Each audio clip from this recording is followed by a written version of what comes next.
Hi, everyone. Welcome to the Super Feeler podcast. My name is Lori, and I am I know I say this every time, I'm really excited to be with this guest, but I'm actually so excited to be with this guest that I'm kind of panicking. One of my favorite content creators on Instagram ever, and you have so much stuff everywhere. If you follow Softcore Trauma on Instagram, I mean, there's 364,000 people that do, so I'm sure you're many of them.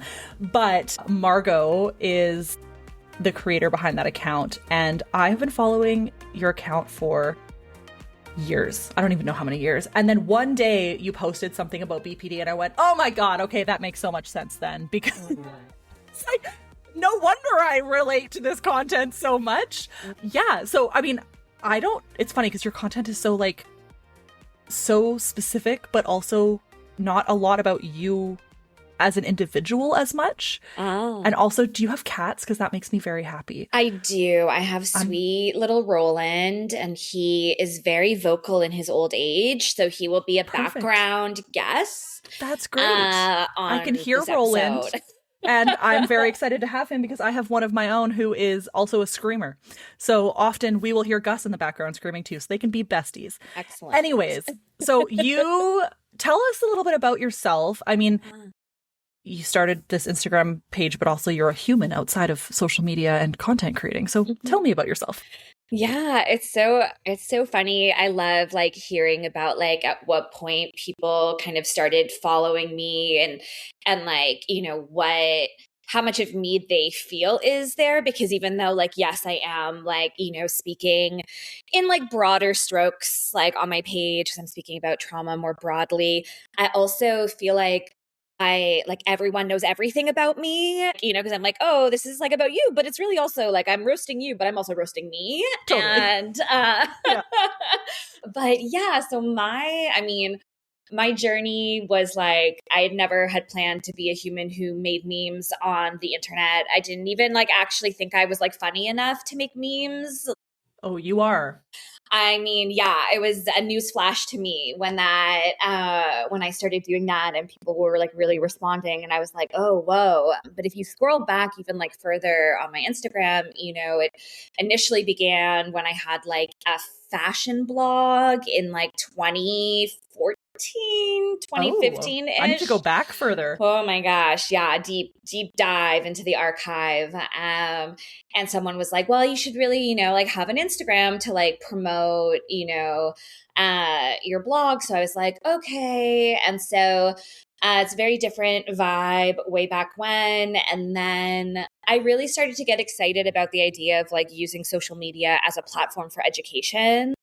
And at the time I was in a PhD program. I have a PhD in English literature. Cool. Yeah, I love stories. And that's kind of how I summarize it for people. I'm just endlessly fascinated with the stories that we tell ourselves, the stories that we tell the world, the stories that we take in. Everything is just story to me. So I was doing this PhD thinking that I was going to and try to do a tenure track professor run, because I love teaching. I just and I love learning spaces so much. And then I was just sort of okay, I have this privilege of, being really the first one in my family to go to grad school, the first one on my dad's side of the family to even go to university. And I do see being able to spend all this time reading and learning about topics that you're interested in as a privilege that not everyone has access to. And in the world of mental health, there are people who can't afford to have therapists. They don't have the time to read all the books. And so I was just this actually can be a space where I can share knowledge in a way that is accessible outside of academia. And so that was really what my Instagram was for many, many years. And then one day I was just honestly just exhausted of making mini essays on Instagram. Yeah. And I just saw this ridiculous image of these two iguanas, and one was holding the other. And I was actually like on an Instagram break, but I have like my like private like little Instagram. And I just like made a meme using that image on my stories and was like, oh, this is fun. And I think it was just like, you know, me, like one iguana, and then the other one is like, you know, a human who's like securely attached. And like, you know, and I was like, oh, this is fun. Oh, I like this. And yeah, little did I know that at that particular moment in time, wanted, like there's a niche, an untapped need and desire for memes about trauma and mental health featuring cute animals. So yeah, I don't think you could have predicted that, but I'm so glad that you stumbled across that iguana meme, because it has changed a lot of people's lives, I'm sure. Well, I think, you know, what was like exciting for me was like trauma and mental health are obviously topics I take super seriously. I mean, they've impacted my life so much every single day.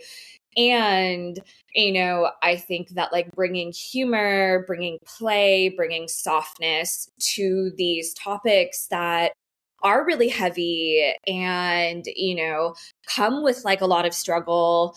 Yeah, I think I was surprised by how much like that resonated with folks. So anyways, it's so validating. Yeah. And it's not even just validation. It's like validation. And I think people who have experienced a lot of trauma and live with a lot of mental illness or disability or anything, you have to laugh at yourself. If you don't, you're not going to get anywhere. And so it's like seeing somebody else who gets it on a level that isn't, because sometimes I make jokes that like realistically are going to end up causing problems for me down the road. But I make jokes because that's how I've survived for 32 years, is like not taking myself too seriously, because I literally can't, or else I would just combust. 100%. And I think it's like, you know, I think there's something so incredible to me about, and hilarious, but in like a kind of like LOL sob kind of way, where I'm just like, the things that our brain does to like protect us that are just like so wild and so insane that I'm just like, oh my God, like, you know, it's like I understand why my brain's doing that. And it's painful and I want to shift that. And I'm also just like, wow, the fact, like the mental gymnastics my brain had to do to create that story that's so outside of the realm of like anything that's actually realistically happening is like, it's like, it is actually hilarious, like, totally. you know, in a very dark comedy kind of way. And so, yeah, I think that like, you know, I really want to strike that balance for myself and like for others of being like, again, like, yes, so serious.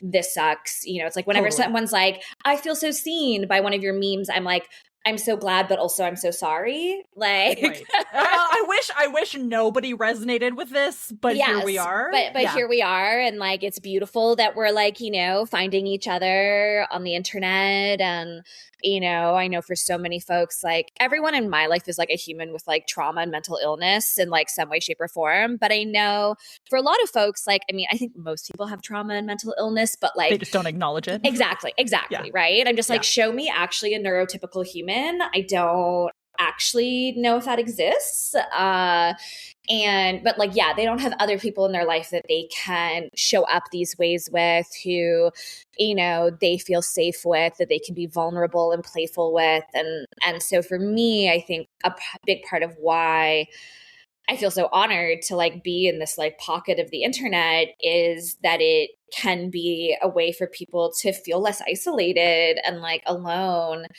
in their experience, because actually like none of these experiences are actually that rare, and we're actually not that special.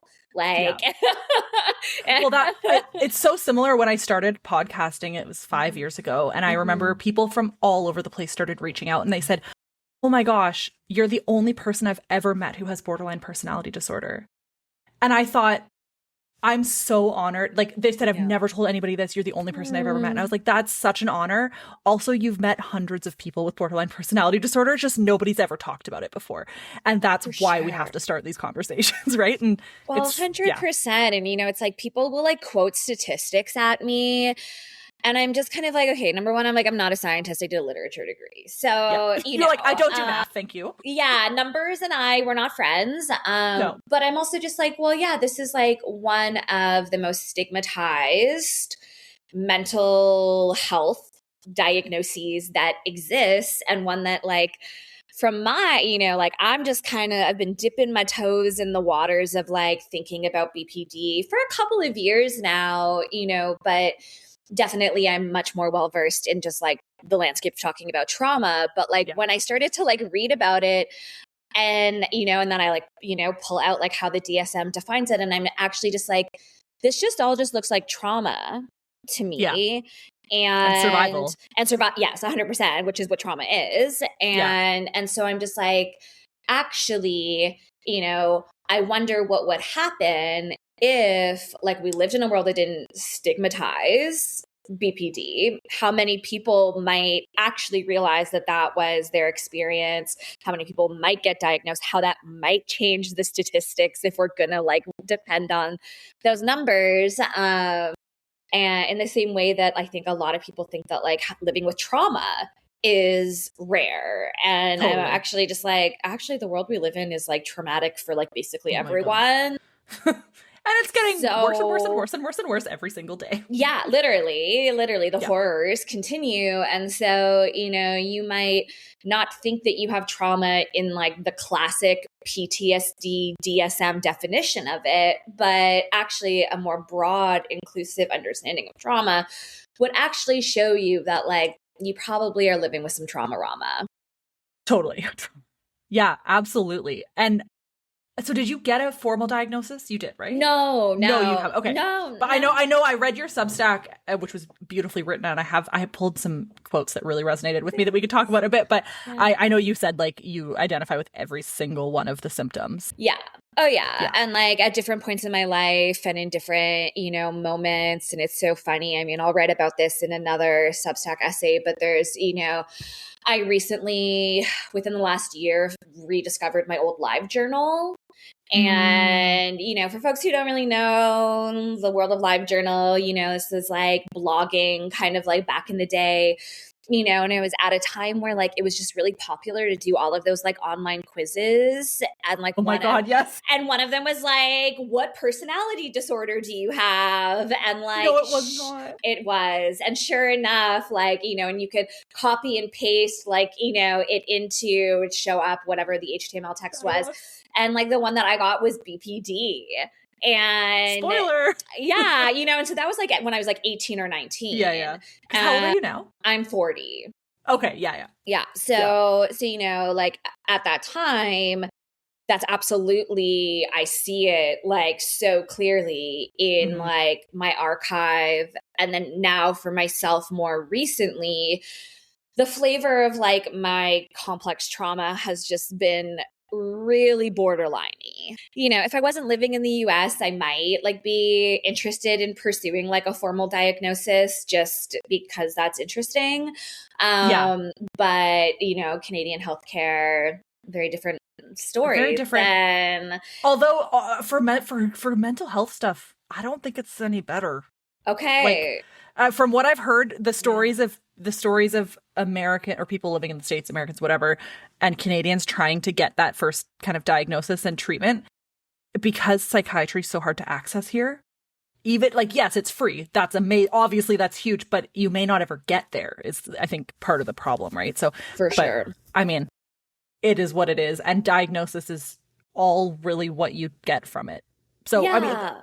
It's like, it can be helpful, like, I have ambivalent feelings about it. I think, if you're trying to access like services, resources, sometimes it gives you just like a language to feel like you finally understand what's going on for you. Yeah. And find your people. Yes, exactly. And so I'm so here for like anyone who like getting a diagnosis feels meaningful to them and like useful for them.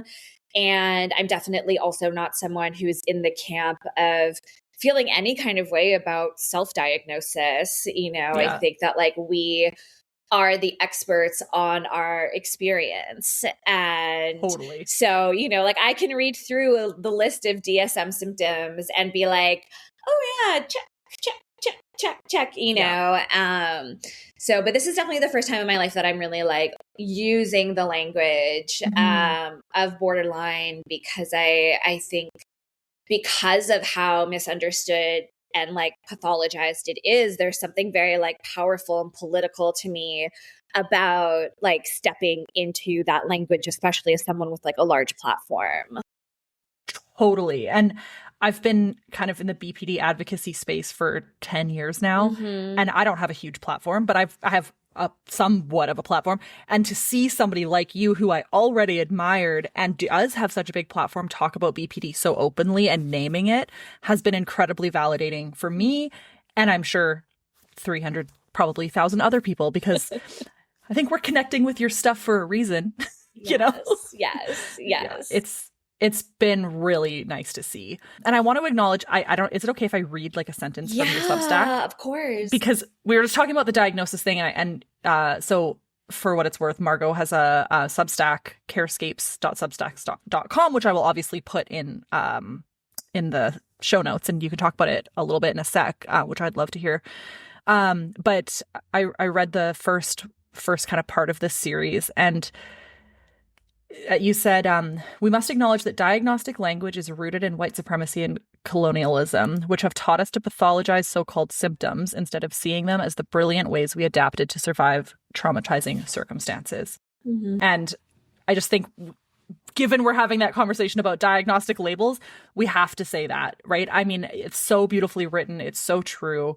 You also make the comparison to hysteria as a former label that some people believe is the kind of pathologizing women for natural reactions to things, and then which some people think BPD is now. And then also just like noting that the name of this podcast is Super Feeler for a reason, because it's not just a surviving traumatizing circumstances, it's also some of the best parts of ourselves are our ability to feel in strong ways. And why are we pathologizing that? Literally, I know. I mean, I love when my partner was like asking me this morning, like, what's the name of the podcast that you're going to be on? And I said Super Feelers, and they just like laughed, because they're like, this is so on brand. Like, totally. Of course, this is like a home for me. Because I just think like, you know, whenever we've been taught to see something as like a negative or a bad thing, or like, you know, pathologized, I really think it's worthwhile to like question who that narrative serves. And like, because when we ask that question, I think what we uncover is like, oh, wait, you know, this narrative exists to support particular structures of power and oppression that are actually harming everyone. You know, when I think about like, okay, who's on the opposite end of the super feelers? I mean, it would be, you know, like cis het white men, you know, who have been taught to like shut down all of their feelings, be like, quote unquote, like rational. And I mean, we're all supposed to aspire to that. Yeah. But like, I'm married to one of those. And it's a real thing that I've had to kind of teach him out of for 8 years of my life or something, you know? Right. And you're just like, wow, there's so much actual suffering that like men are experiencing as a result of being taught to not feel their feelings. And so, I just, you know, I'm like, why? Whenever I just see something that's like labeled as bad or something to avoid, you know, outside of like things that are like actually harming people, you know, like talking about like, we don't, you know, racism, that sucks. We don't want that, you know, like outside it, you know, you're just like, okay, well, like if no one's actually being harmed, and actually the very narratives that we have been taught to internalize are actually harming us. And, you know, so many of us, like, I think across the board are like learning not only like that it's okay to feel our feelings, but actually how powerful that is, how revolutionary that is, how much of like a gift that is, you know. And I was seeing like one of my favorite like therapy accounts on Instagram, therapy with Jeff or therapist Jeff, something like that. You know, he had like posted a video the other day, and he's like a cishet white man, or he might be queer. I don't actually know.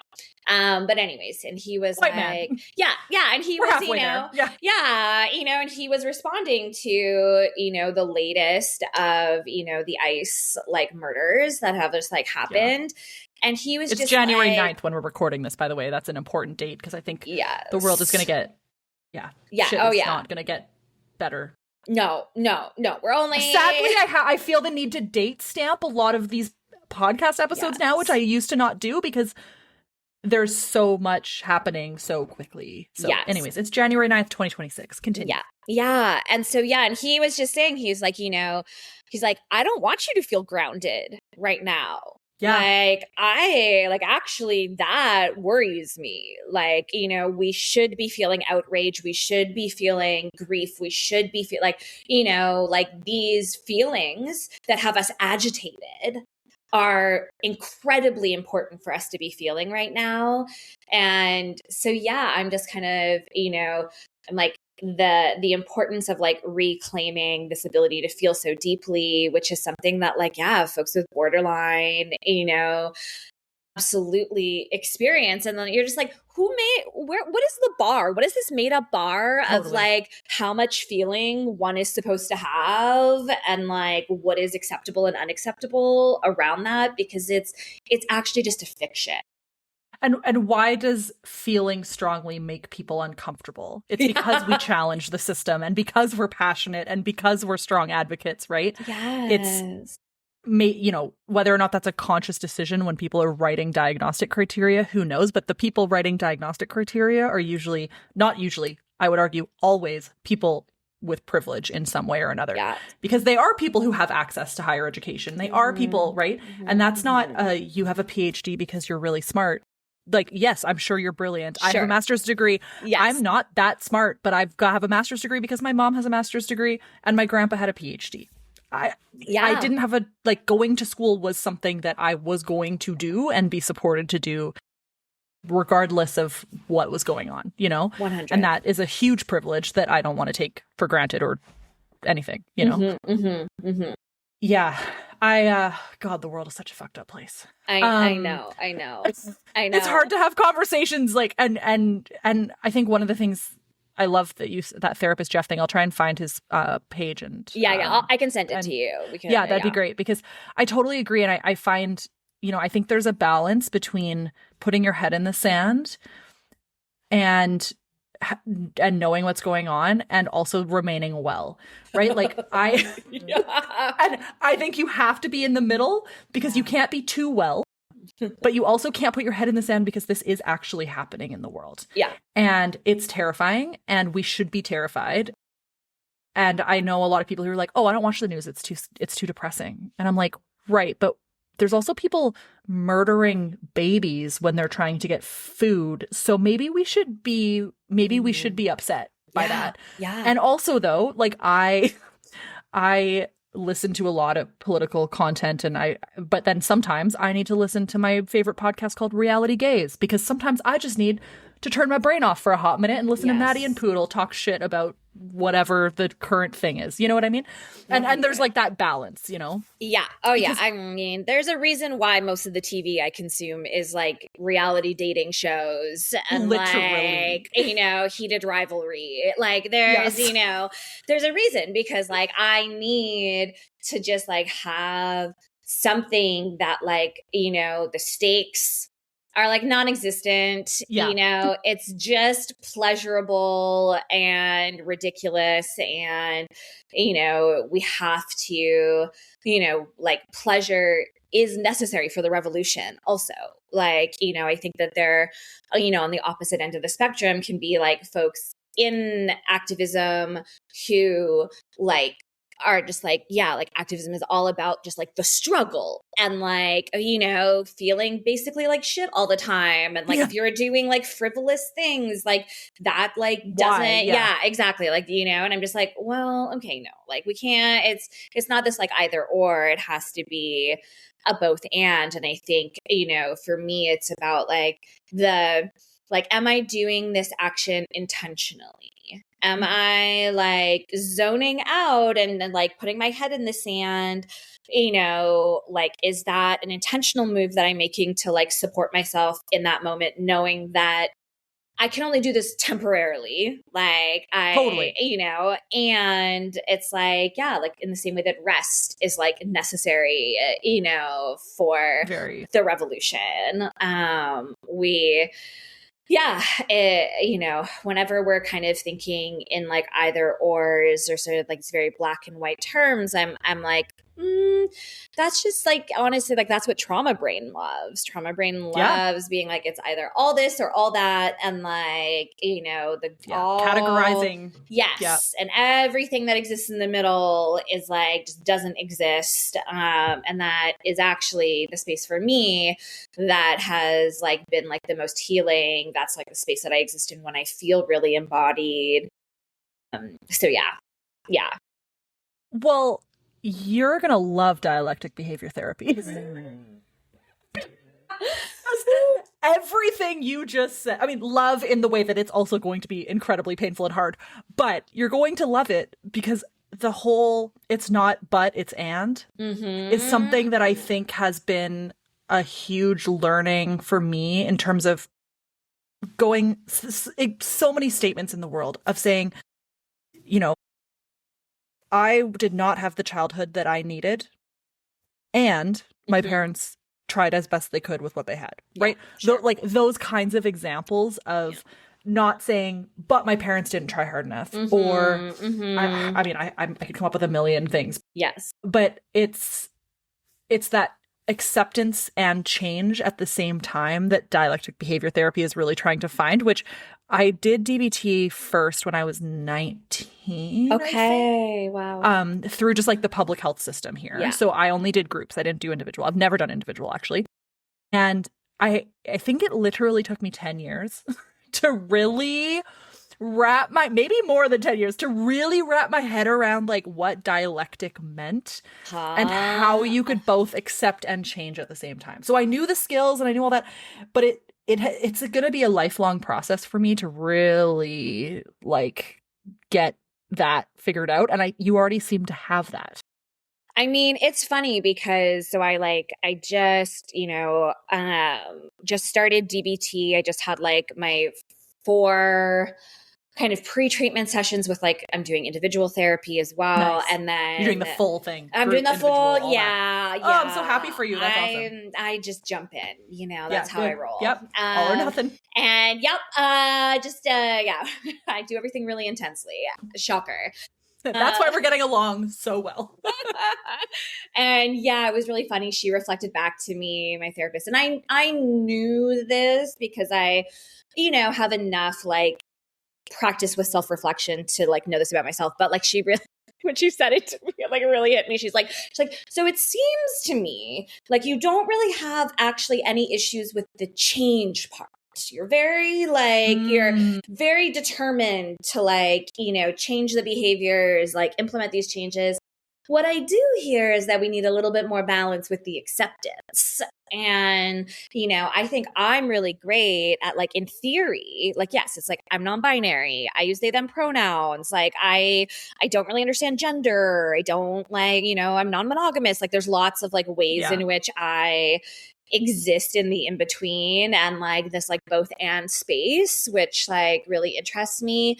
But then like actually putting that into practice in these other ways where it's like, oh, here I am and I'm suddenly being asked to accept that I'm like really fucking struggling with my mental health and it is really hard and the bad days are way more than like, you know, the days where I'm feeling all right. And I, you know, just find myself sitting there just being like, I hate this so much. And then I have to like sit and practice radical acceptance. I'm just like, I hate this and I can't control it and I accept it. And then it's hilarious how after about 10 times of doing that, I suddenly feel better, you know? Right. And so it's almost like it works. It's almost like it's a super evidence-based program. Yeah. You know? It's almost like, well, you know, and it's funny because I'm like reading all of these like Buddhist texts and I like, just finished Marcia Linehan's like memoir, Yeah. because that's, I'm a research nerd, and you're a book nerd too, which makes a lot of sense. When I was reading the Substack, I was like, my gosh, you're well read. And then you said you have a PhD in English lit, and I was like, oh, okay, fair enough. Yeah, that makes sense. And like, the folks can't like see this behind, but like, it's beautiful. I'm like surrounded by like books like behind me. Yeah. I that's like my MO when I'm like, oh, okay, there's something that I'm struggling with. I'm just going to read everything I can about that topic. And, and so, yeah, it's funny because it's like, yes, like, we know that like DBT has been like widely studied. There's like empirical evidence that shows that it works. And also so much of it is like based on like traditions within like Buddhist philosophy and other, ancient wisdom. Yes, from exactly. around the world. Yeah. Exactly. That has existed forever, that like, whiteness and like colonization, really tried to like eradicate. And so, yeah, it's like, it is this like funny moment for me where I'm continually just reading all of these books about like acceptance. And I'm like, I have zero issues accepting literally anyone else's stuff. Like, bring me all of your crazy. I will love you. The intensity in me sees the intensity in you. I will like love you. But that's so much. Oh my God. I like truly, I'm like, that might be my new go like catchphrase. Please take it. It is yours. Yeah. And I'm just like, but then when it comes to like myself, of course, we're like the hardest critics on ourselves. And so I think that for me, it's like, I can talk the talk real well, and I can like apply these ideas to literally everyone else in my life. And now the work is like really being like, okay, where am I not giving myself the same grace? Where am I like really, being unkind to myself and like not accepting myself? And I've done a lot of work around that, but man, it's like trauma healing for me so often feels like I'm like playing a video game where it's like, I feel like, I got through the first level and like, man, it was like a trial by fire. I almost didn't beat the bad guy at the end, like, died a bunch of times in the process. And, and then you think like, okay, great. I got shit under like lock. Like I'm all right. And then it's like, oh, here I am now. I'm like at level 2. And like, now we got to keep going. Now we got to keep going. And now I'm seeing different things. And like all of that work that I did in level 1 has opened up this space for me to do the work that's here for me, which very much in this like moment feels like, like the manifestations of the more like borderline aspects of like my trauma, like require a different level of like care and work than, what level 1 looked like. So here we are. Totally. And have you gone through a lot of therapy in the past, just not DBT? Yeah. Or is this new for you in general? Okay.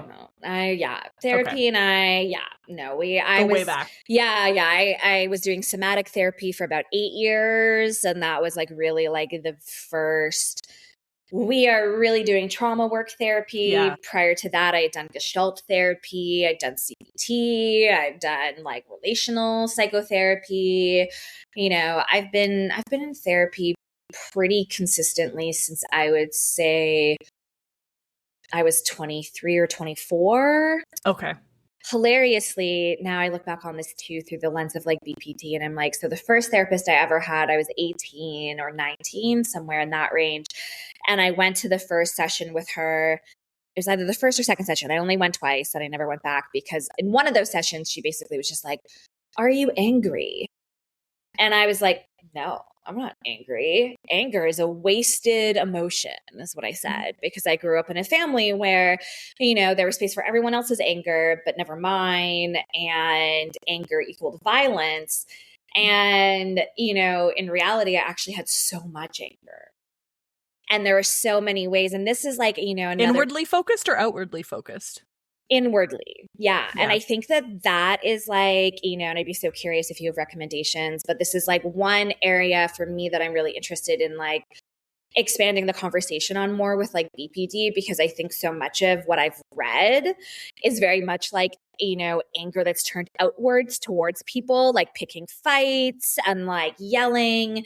And I can do that. And I have done that like that, you know, I'm not, but like overall, my MO is more of like panic attacks and shame spirals and like, you know, self-harm and like like, you know, and it's very much the anger turned inwards, which I don't think a lot of people understand. Like that's really is actually what shame is just like, you know, we can't express it outwardly. So we turn it on ourselves. And so, yeah, I'm really like, I think for a while there was like that piece of BPD, which like is talked about so much, you know, it's like, I think about like, I look over at my stack of BPD books and I'm like, oh, I hate you. Don't leave me. And it's like, and I'm like, I don't know. I hate me. Yes. Yeah. Well, exactly. It's like, I don't know if I've ever told someone I hate you. Like, I don't, like, that's not, I have like 700,000 times, but yes, continue. Yeah. You know, but it's like, yeah, that for me, I mean, you know, is something that I either just don't have memories of it, and I don't have memories of a lot because of trauma. So that could be part of it. But, you know, in this stage of my life, for sure, like that, you know, sometimes when like my partner and I will have conflict, like afterwards they'll be like, do you hate me? And I'm just like, my love, there is like no, like there's no hate that exists in my body towards like another human. Interesting. Yeah. So that's like this piece where I'm like, okay, like I think actually I'm interested in exploring more around like a more nuanced understanding of like anger. Yes. Totally. In this like landscape as well, because I think that like, you know, again, at the end of the day, whether I have BPD or I don't, for me personally, doesn't really matter. It's like, you know, because I also just believe that like the most important work is just addressing the symptoms and like the manifestations of like our suffering. Yeah, I am also just like, like that has been a way that I've like distanced myself from this diagnosis because because of how anger gets talked about. Yeah. Totally. And as a person who is on the kind of more I want to say classic. I don't actually agree with that, but sure. Recognized anger of BPD, where I was very violent. I was very angry externally, and I was very harmful, truthfully. I will admit that 100%. Since I was a young child, like a very young child. I have psych records from when I was like 11 where I say I'm angry, or I can't control my anger. I'm hurting people that I don't want to hurt. Like tragic things. Yeah. And I think in a lot of ways, that's probably why I got diagnosed at like 18, 19, because my anger was directed at others and they were harmed. Yes. So, fix her. Yeah. If it's internalized harm, that you keep to yourself. You're not hurting anyone. I mean, it's what the society thinks, right? Like they're not worried if you're not going to hit someone. Sure. Because that's just you that's taking that on. And what's really interesting, and I would love to hear how this, maybe in like 6 months, let's do a little check-in. Because for me, I spent so much of my life externally angry. And then I did DBT, and it almost shifted to the opposite. Where I learned so well, and I love DBT. I credit it for like 90% of my entire existence. I love it so much. Yeah. But I do think in some ways for me, it almost backfired in that aspect because I learned how to not externalize. I fucking hate myself. And I go into shame spirals multiple times a day that would knock most people out, I think, you know? And so it's almost like I over-controlled. Because trauma loves to swing. It loves to swing from one end of the pendulum to the other, right? And it's really not great. And I've heard good things about radically open DBT. Have you heard of this? No. I don't know enough about it to like confidently say much, but I've heard that it's a form of DBT that's like a more modern form for people who are over-controlled. And like perfectionists, workaholics, all of the things that I now struggle with that previously it was not enough control. Sure. It's a fascinating pendulum that I wish I could just stay in the middle of for a hot minute. Well, and I think too, and I wonder if this is part of the issue, and I've been, this is something I've also just kind of been noticing and subtly sort of thinking about in my own work. And this initially started because of going back to that first therapist that I had, and being having no understanding of how one could express anger, quote unquote, positively, whatever language we want to use, or in a way that's healthy. I didn't know that was even possible. And because of that, I suppressed all of my anger, which actually it has been a huge contributor to my chronic pain condition. And the somatic work that I did, years of it was me actually learning how to feel anger. And my therapist had asked me, can you think of a positive expression of anger? And what I thought about was protests. Yeah, I was just going to say. And basically in this whole journey, Margaux's journey with anger, has gotten me to this place where I'm anger needs to be expressed. And we live in a culture that teaches us that there are only very few socially acceptable expressions of anger, or guns.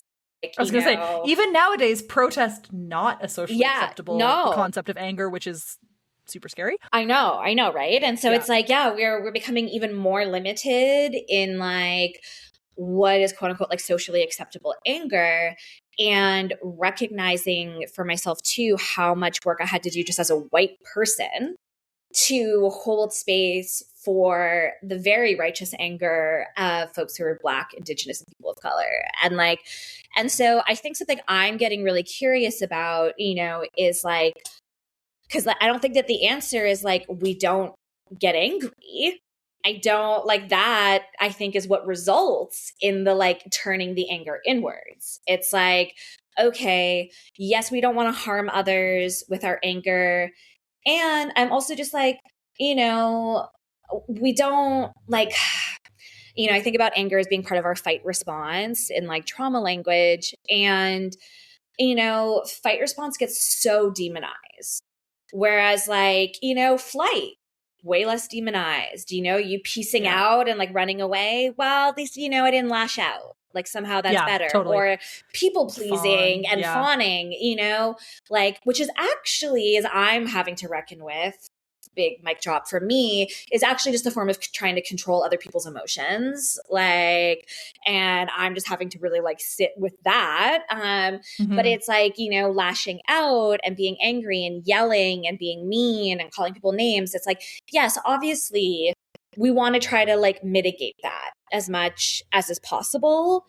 And I'm also just maybe also we need to grow our capacity for that kind of response, for just receiving someone else's anger, and for just being difference. Yes. I was talking to somebody about coming on the podcast recently, and they were like, oh, but I don't agree with diagnostic labels. And I was like, perfect. Let's fucking talk about it. I was I love that. If we can have a healthy conversation with other perspectives, think about how much better the world would be if we could have that right now. And there is not that. We're so polarized that it's we just can't talk to each other in a way that's I totally disagree with you about XYZ. Oh, okay. Thanks for that. Right? And obviously there's things where that shouldn't be allowed, or not allowed. That shouldn't be accepted because there's certain fundamental things about the world that we should just not accept. Right. Obviously. Yes. But still, if we just never allow space for any sort of disagreement, let alone anger, how do we work through that? And how do we get comfortable in that space? You said something 2 minutes ago that I'm super curious about. You said something about anger. You think is your chronic pain is a result of your anger or your internalized anger. Can you talk a little bit about that as a person who struggles a lot with chronic pain as well? Yeah. So, there's been quite a bit of work done by someone like Gabor Mate, who's, I always default to recommending his book, When the Body Says No, over the very infamous, The Body Keeps the Score. And a lot of also ancient traditions of medicine that have long since recognized that repressing our anger. I mean, just as repressing our grief, repressing so many emotions fundamentally has like an impact on our bodies. And so for me, the way that kind of took shape was like, okay, anger, is there to help us understand when a boundary has been crossed. That's one of the purposes of anger. And like anger tells us like, oh, something here isn't right. Yeah. Like, I'm upset, and so, I wasn't allowed to feel that. So I consistently crossed my own boundaries. Right. I didn't even know what my boundaries were. Yeah. Like, if I'm let being other real. people cross your boundaries, probably. Yeah. Oh, yeah. Again and again and again. And like that, basically what ended up happening as I started to like slowly get to like create boundaries in my life was that it terrified my nervous system to have these boundaries, especially in relation to my father, my brother. And so what ended up happening within my like nervous system structure was like, in order to stop me from having boundaries, my body ended up having this chronic pain response, because it's almost like if I'm in too much pain, like if I'm in so much pain, like then like I can't do the things that you're asking me to do. And like I almost like it's something that I've like, written about in some places, and I can like send you some links to some like processing that like I've done around that. But the more I was able to feel my anger, the more my pain decreased. And interesting. And it's wild, because literally like even like the first couple of times in therapy where, my somatic therapist was like, asked me to clench my hands into fists as a way to somatically embody anger. What immediately happened as soon as I did that, I wasn't even feeling anger, but I was just like clenching my fist, was like I felt my body go into shutdown mode. I felt my pain levels increase and dissociation take over, because it was literally like, this isn't safe for us to feel. And so, yeah, it's, I think that any emotion that gets stuck in us is going like, this like mind body dualism thing that like was introduced to us through Western philosophy is just crazy town to me, because like our bodies and minds are so interconnected. And so, it might be, something to like look into. I think that there's, somatic therapy was literally transformational for me. The human that I am today, like, was unimaginable to me. Like, and I think I needed to do that work then in order to be able to get to this place where now I'm like looking at my anger, from a different angle. And like, and I have a partner who's like very comfortable expressing their anger, and like, and it's something that they sometimes feel like they don't have a lot of control over, and they're working in their own process to figure out how to express their anger in a way that doesn't like harm them and others. And so like, that's like, a journey, but it's like, I can witness their anger. I can hold space for it, because I've now been able to build that capacity in myself. Well, and it sounds like you always have this, or always, maybe that's a strong word, but you had this ability to hold space for others in their emotions. It was holding space for yourself and yours that is the challenge, right? Yeah. And that, tell me you were a parentified child without telling me you were a parentified child. Truly. It's like, I had to always care for other people's emotions. That is incredibly easy to me. I'm way more comfortable in that realm than like I am in asking others to like care for me. Like even, like my partner didn't even realize how bad my mental health crisis was until they like saw things that I was sharing on Instagram. And it's like, because you didn't want to upset them. Yes. I was like, I don't want to like put this all on them. It's a lot, I'm trying to be like thoughtful, but really I'm just like, protecting myself. And then it's like safer to go on Instagram, and I am someone who like, I think it's really important to like show up and like model naming like our struggles and like, you know, humanizing that, especially when you have a platform. Because I think it's easy for people, even though all I do is write about trauma and my like mental health struggles, I think it can be easy to construct a narrative that's like, Margaux's so healed and Margaux's so, you know, like, and I'm just like, guys, no, like, it's like, we're struggling over here. And yeah, like, you know, my partner had come to me and they were like, you know, and they were really upset, you know, and I was like, oh my gosh, this makes like so much sense. I clearly was not really telling you like how bad things were for me. Yeah, that is super interesting because yeah, I do that a lot where I'm like, so I literally at one point, this was 2 years ago, was in the hospital because they thought I had a heart attack. It was this whole thing. And I remember being like, on the way to the hospital, being like, we were going to go to brunch with my friends in Calgary. And then I started having these things and I was like, don't worry, you know what? You guys just drop me off on the corner. I will take myself to the hospital and then you guys have brunch and then I'll meet you guys after brunch. Yeah. And they were like, are you fucking kidding me? And I was like, no, seriously, it's all good. You guys go have brunch. I don't want to interrupt that. So I'll just take an Uber to the hospital. And it's like that kind of thing where if anybody, I would drive to the ends of the earth for Literally. any other human being. I know. But for myself, right? I'm like, no, oh, sorry. Like, I don't know it. And I'm like, I'm an obnoxious person. And I rub, you know, you either hate me or you love me. There's kind of no in between.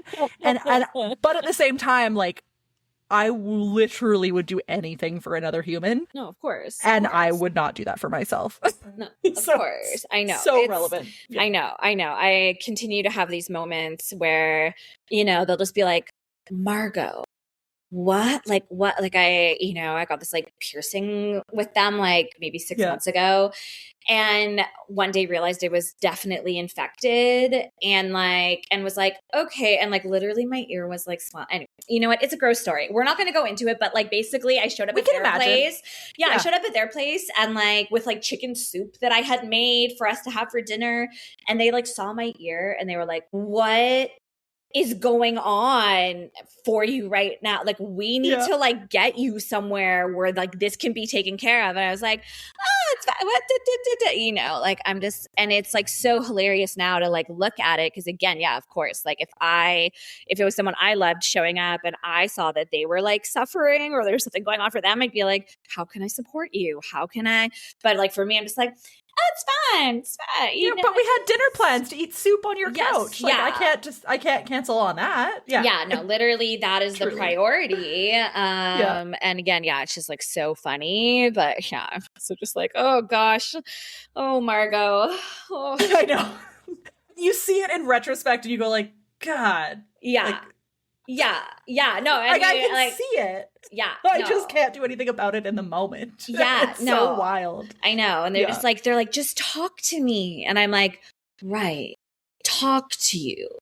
Vulnerability. Right. That's an option. Okay. Yeah. And it's wild. I mean, like, I know that I've done like a ton of work relationally, but this really is like probably like the first partnership, if I'm being honest, with someone who's like done as much work as I have on their mental health, and like they're in school, like becoming a therapist and like, you know, and are very self-reflective and like real, like, and, you know, showing up with all of this secure attachment. And I'm just suddenly like, oh, so you like want to know that like I want support from you.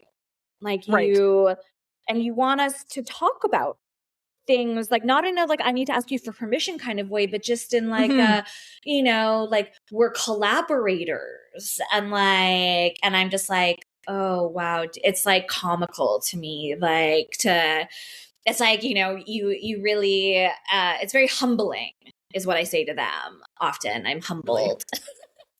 Well, you know what's so funny is I wrote this down also from your Substack that I wanted to share, and I don't know why it didn't come up earlier, but it's so relatable to my entire existence before I met my husband. And what you just said is, you said at some point, as much as all I truly wanted was to be loved, I would seek out those who would never fully give me that. And you talk about like the people who would only kiss you behind closed doors or who would like hide relationships with you. And I think it's that, right? It's we've never been in these safe places before. That's right. Where you're like, wait a minute, I can talk about this. And I have a mini series going on right now, and it's about BPD relationships. And it's for that reason, is to talk to people who are in these relationships where that communication is open. Yeah. So that others can hear what that looks like. Yeah. Because I know so many people who are like, no, my boyfriend's great. I mean, he's kind of not cool with the fact that I have BPD, but blah, blah, blah. And I was like, no. We don't have time for that anymore, guys. We're done with this now. Here's an example of like 10 couples or whatever that have like great communication and actually are supportive of each other's mental health. And like, I think showcasing that is so important because especially with BPD, and I'm sure you've seen things online where it's like, nobody's going to love you. You're never going to find someone. You're always going to be the worst partner. Yeah. I mean, the whole like crazy ex-girlfriend thing, yet somehow also super sexualized is a very strange concept. Anyways, I find like the whole, when you finally get into a healthy relationship dynamic and you realize you can let your guard down for the first time in your life. Oh yeah. And you're like, what? It's terrifying. And I think like, a lot of like the work that I do is specifically around like relationships and like building like, the attachment bonds that we want to have. And, the thing that like no one tells you after like a lifetime of like, attachment wounding and like, like insecure attachment dynamics is like when you actually start to be with someone who can show up and like love you in all the ways that you dreamed, it's like the most fucking terrifying shit because it's not familiar, and that's like the thing, like anything that isn't familiar to us, especially if we live with trauma, is going to freak us the fuck out. And I physically ran away from my now husband's house when he asked me on a date because I knew he was a spectacular human being who would treat me well. And I went, no, that's not who I date. I date pieces of shit who do cocaine in their basement every day. And I physically ran away. Incredible. Like, what do you mean you're going to love me unconditionally? I didn't think that was a thing. I've never understood that. I thought that was a myth. Oh, okay, there is actual love that is mutual and respectful and validating out there. Huh. Yeah, and now I have to learn how to like accept that and cope with that and feel deserving of that. And, Truly. And I think that like, honestly, a lot of the writing that I've done has also just been like, I don't even think you need to like be a human with trauma to actually struggle with secure attachment because the depictions of romance that we have taken in are all based on insecure attachment. Yeah. Like vast majority of them. Ross and Rachel? Like what? Like, literally. And it's like, we're taught like, oh, it's so romantic when someone chases you instead of just actually respecting your boundaries. You'll want to like totally transform and change to like be with this person. And like, there's so much that's toxic in like the narratives of like love and romance that we've internalized that actually, I think like secure attachment and like intimacy that is built upon like vulnerability and reciprocity and like all of these things is actually terrifying for most people. And so I just like really like want to normalize that because I don't think that like yes, like sure, having BPD or having trauma or having attachment wounds, whatever language we want to use, sure, that can like, present its own challenges. But I also really firmly believe that it's actually like all of my trauma that has like opened me up and shown me the kinds of intimacy that I want and that I believe in. So, I'm just kind of like, not that I want to like ever like silver line, like, the stuff that I've like gone through, but I do really think that my trauma showed me and revealed to me what's like fucked up about the world that we live in. And so there's plenty to go around. We could talk all day. Oh yeah. Oh yeah. Yeah. So when it came to like, you said at one point you had a crisis, I think is the word you used, and you posted on Instagram about it instead of telling your partner. Was that what kind of precipitated this BPD self-discovery, or was this totally unrelated?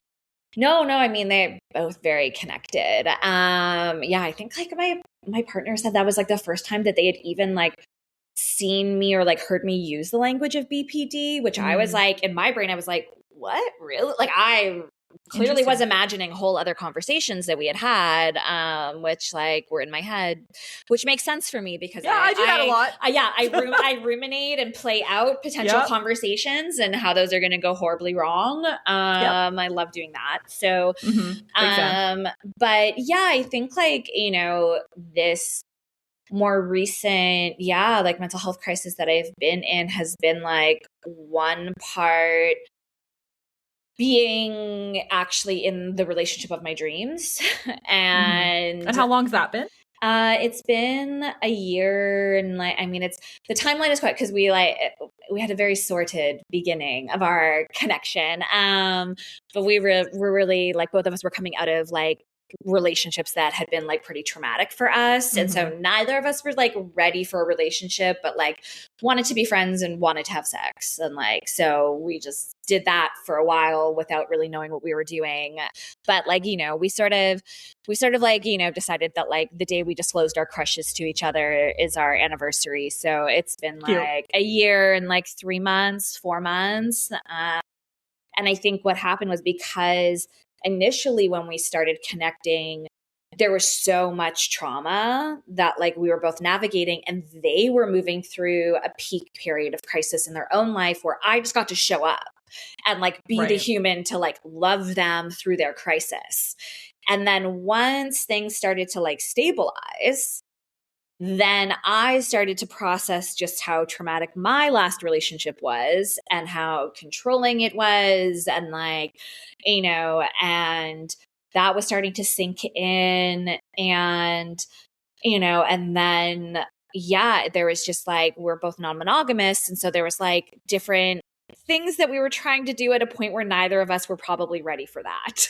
And so, you know, you live and you learn. But, you know, the way that my somatic therapist and I talked about it was like that in order to be in this connection with my partner, I really had to bypass a lot of my boundaries and a lot of my capacity, like what I actually could handle, because I was like, I just want to be with them. And I feel like this is the person I'm supposed to be with. And so, you know, sure, we'll do non-monogamy right from the jump. Like, even though I would rather have had us create a secure base, like, and have more stability before welcoming other people in.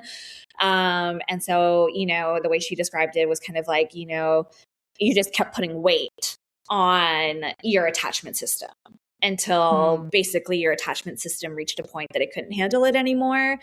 And I think a lot of what was coming up for me and being triggered, because I'm always entering into relationships with people who trigger trauma for me to process, was a lot of stuff from like ages like 17, 18, 19 in my life, where my attachment very much took the form of like BPD. Right. So here I am, you know, now having this delayed processing of like my past relationship, having to really grapple with how exhausted my attachment system is. And all of this stuff is being triggered from a particular moment in time. And so, it really, like, when I look at the symptoms as I began to experience them, you know, feeling like very deeply like unworthy of being loved, unlovable, like very like the most broken person in the whole world. And I really haven't felt that way about myself in a long time. And, you know, so feeling that, you know, also feeling a lot more like anger than I'm like used to feeling, and anger towards others, anger towards myself. And just getting really stuck in shame spirals, intrusive thoughts, like, you know, intense anxiety, intense fear about doing something that's going to cause the relationship to end. And It's like, I've had about a good 5 days in a row right now. So right now I'm kind of like in this like really sweet spot of being like, maybe I'm out of it, but I don't actually know if don't stop doing the work. No, don't stop doing the work.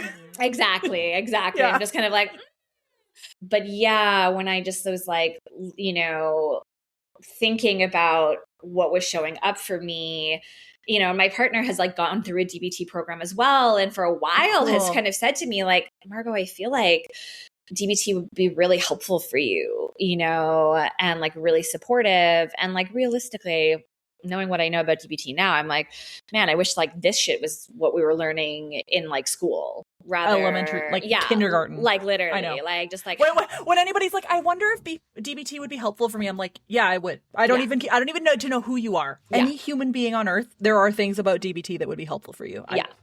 100. 100. You don't need a diagnosis. You don't even need problems. No, everybody should do DBT. Yeah, literally. Like we are, our ability to like regulate our emotions. Like there's just like so many things that we're not taught. Communicate well. Yes. Like I use the dear man skill at work all the time. It's like it should be like a fundamental professional skill to learn how to communicate what you need, how you need it, and why you need it appropriately and clearly. I know. It's so obvious. I don't know why we don't learn these things. I know. I truly wish.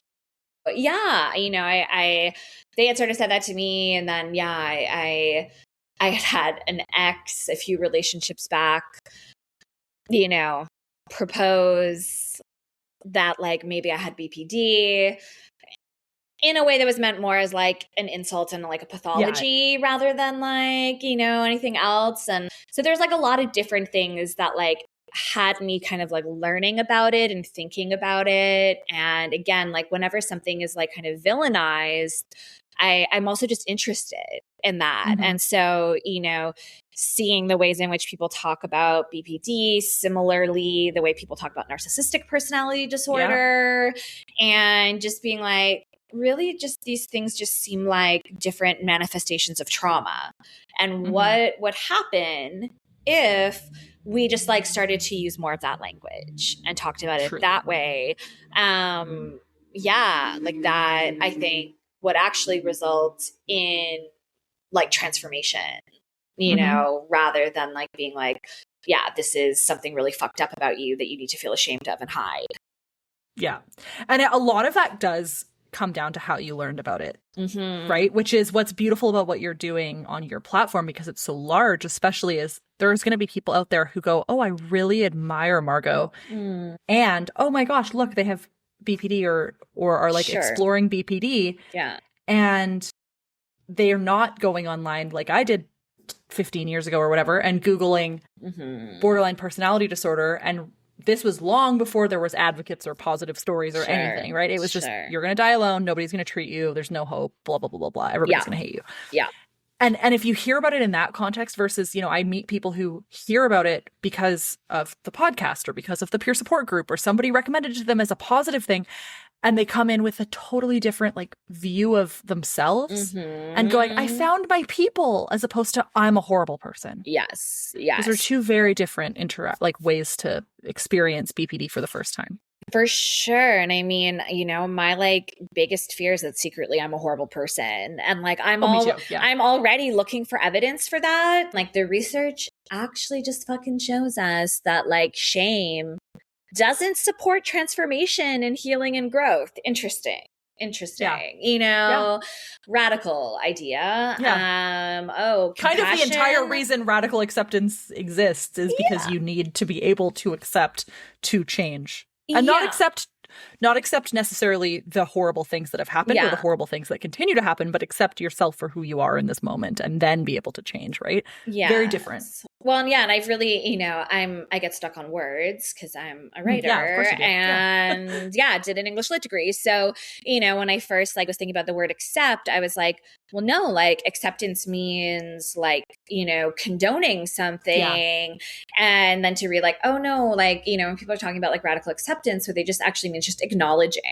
Acknowledging like this is, you actually don't have to like it, but you have to like, just acknowledge and accept it, that this is just how things are feeling in this moment. And, the more we resist, especially with ourselves, the more we actually are participating in our own suffering. And that's something I've really been trying to think a lot more about, is like, how am I perpetuating my own suffering? And like, what does it look like to, make a different choice there? Absolutely. And a potential reframe to think about is a brilliant friend of mine who's been part of the super feelers community for a long time calls it radical reality instead of radical acceptance, because of that connotation of accept means agree with. Right. And he said radical reality once on a podcast like a year and a half ago, and so many people just call it radical reality now when we're in peer support. Oh, I love because that. it just really stuck with people who get caught up on that accept is agree. Yes. And anyways. Yes. Love that. Love that. Love radical reality. Here for that. Dave, you're an amazing human. Yeah. Thanks, Dave. Okay. Yes, right? Okay, so we've been chatting for a long time. So I want to ask the final question just to, not take up, your entire day, even though we could talk forever. I'm sure we could. So my final question is always, what is your favorite part of being a super feeler? And or what is your favorite part of having borderline personality disorder? I mean, I think that it just means that I'm a really loving person.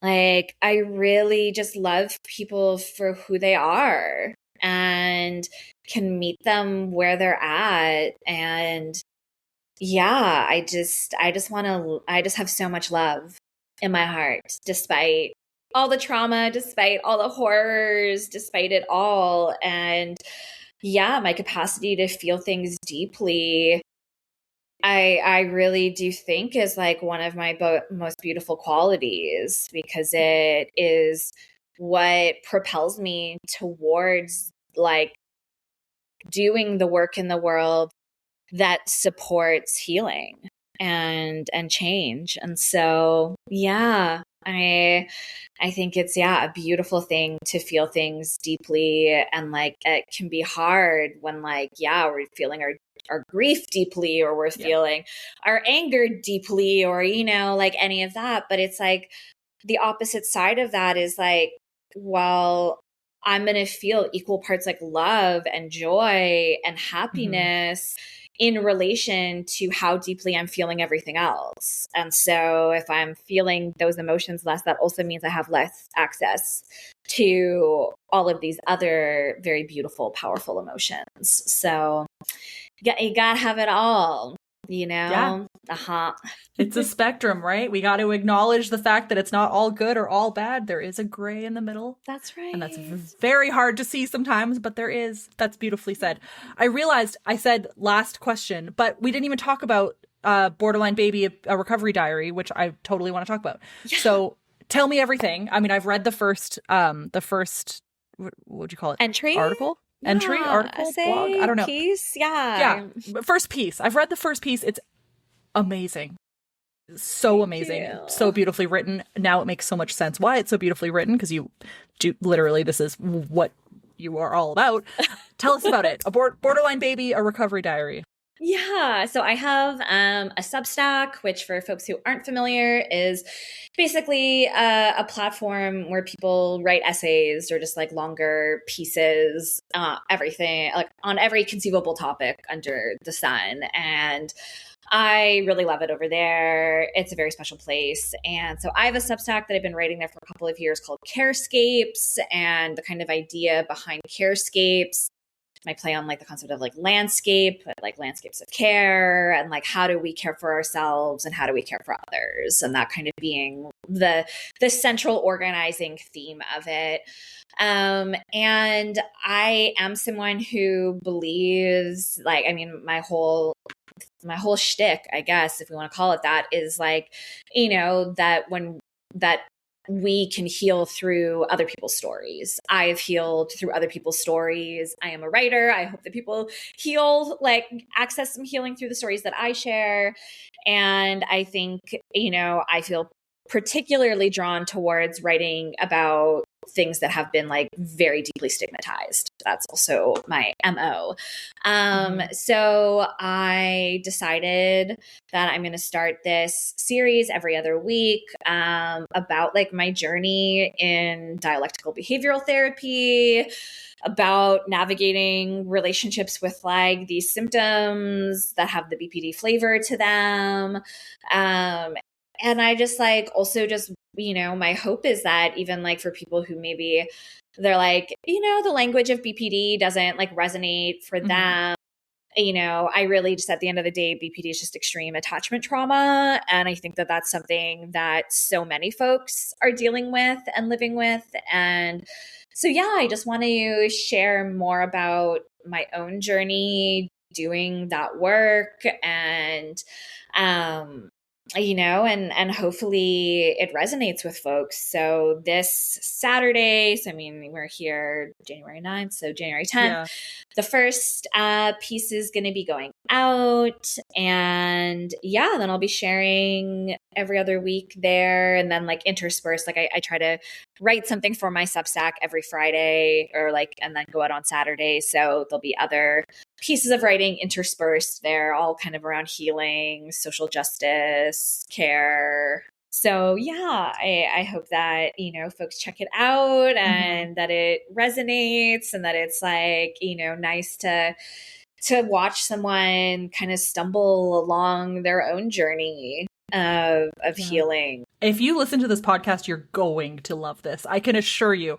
Reading it, I was like, I can list 40 people that I know that will love this, especially like from our peer support group. I will definitely be encouraging people to join because it's absolutely so beautifully written. You talk a lot about the language and how it's not about whether or not you use the word borderline or not. And that's something that I think is so important. And that really helps people not turn away immediately. Yeah.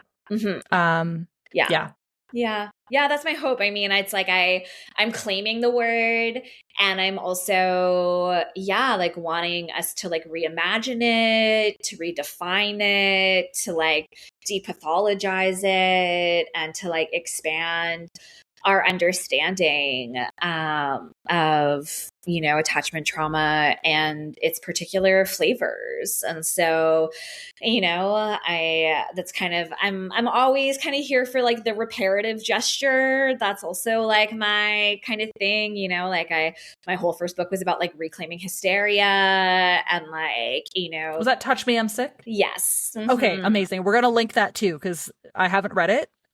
Full disclosure, but I want to. So great. I hope that there's lots of stuff in there that's very BPD flavored. So a lot of hysteria stuff is BPD flavored, I think, at the end of the day.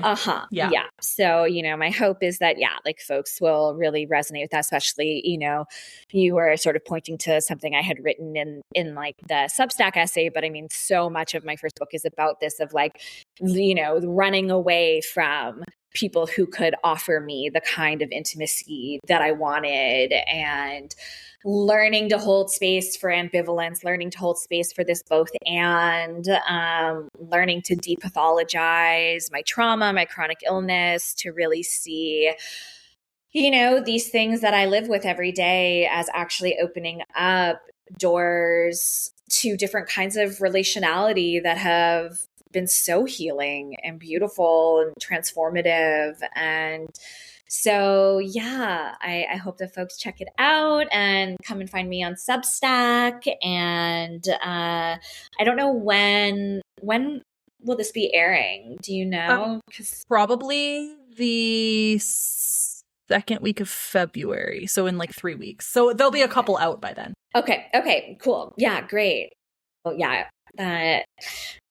I hope folks enjoy it. And this was like such a great conversation to have, Lori. I absolutely feel like we could talk forever. Literally. And I so appreciate the work that you're doing in the world. And I'm excited to be connected.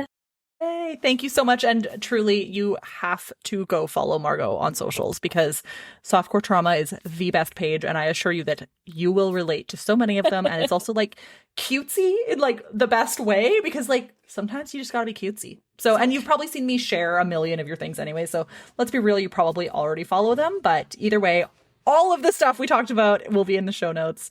And thank you so much, Margeaux. It's been a pleasure. Yeah, thanks, Lori. Thank you so much for listening to the Superfeeler podcast. This episode was recorded on the traditional and unceded territory of the Matsqui and Sumas First Nations. If you'd like to learn more about the Superfeeler podcast, share your story, or participate in the Superfeelers Club, which is our peer support group, it's totally free, virtual, and open to anyone who experiences intense emotions or has borderline personality disorder, please check out the link in our show notes or go to laurieedmondson.com. If you would like to support the show, we would very much appreciate it. There's an option to do monthly small donations at whatever denomination you'd like, and you get bonus content, extra resources, and extra connection to me. That can be found on patreon.com/superfeeler, or again in the notes below. Thanks again, and have a great day.